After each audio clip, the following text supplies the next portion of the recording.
Hingoli gate overbridge से एक नौजवान को पिस्तौल की धाक बताकर 4,80,000 रुपए की बैग लूटने वाले 4 बदमाशों को नांदेड़ पुलिस की लोकल क्राइम ब्रांच ने पकड़ने में कामयाबी हासिल कर ली है। इनके कब्जे से 3,41,000 रुपए भी बरामद हो चुके हैं। लूट की वारदात अंजाम देने के लिए इस्तेमाल की गई मोटरसाइकिल भी पुलिस ने जब्त कर ली है। इसी तरह इस मामले से जुड़े मजीद 2 मुलजिमीन की भी पुलिस तलाश कर रही है। उन्हें भी जल्द ही हिरासत में लेकर बकिया रकम भी बरामद करने की पुलिस को उम्मीद है। इस तरह की इत्तला जिला एसपी प्रमोद कुमार शिवाले ने आज प्रेस कॉन्फ्रेंस के दौरान दी है। इस सिलसिले में पुलिस जराये से मिलने वाली तफसीलात के मुताबिक 10 मई को सुबह 11 बजे से 12 बजे के दौरान योगेश ट्रेडिंग कंपनी के मालिक ओम बोरलेवार नामी नौजवान अपने घर से 4,80,000 रुपए से भरी बैग लेकर बैंक में जमा करने के लिए मोटरसाइकिल पर सवार होकर जा रहे थे। जैसे ही वो हिंगोली गेट ओवर ब्रिज पहुंचे, अचानक मोटरसाइकिल पर सवार बदमाश पीछे से आए और उन्होंने पिस्तौल की धाक बताकर उन्हें गाड़ी को सड़क के किनारे खड़ा करने के लिए कहा और उसके बाद उनके पास मौजूद पैसों की बैग लेकर फरार हो गए। पुलिस ने जाए वारदात का पंचनामा किया और वहाँ स्ट्रीट पोल पर लगे सीसीटीवी कैमरे की तस्वीरों की मदद से मुलजिमीन की पहचान करने और उन्हें हिरासत में लेने के लिए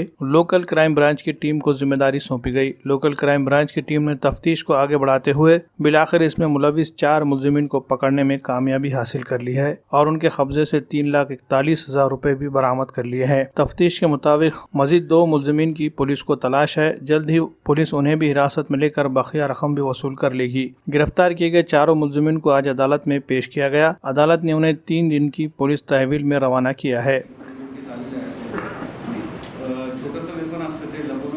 इसमें को हिंगोली गेट के ऊपर जो ब्रिज है उसके ऊपर एक रॉबरी का इंसिडेंस हुआ था। इसमें 14,80,000 रुपये जो है वो रॉबर्स ने लूटे थे।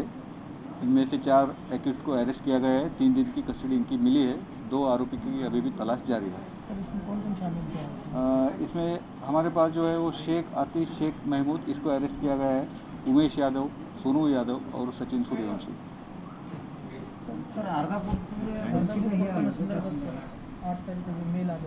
अर्धापूरचं जरा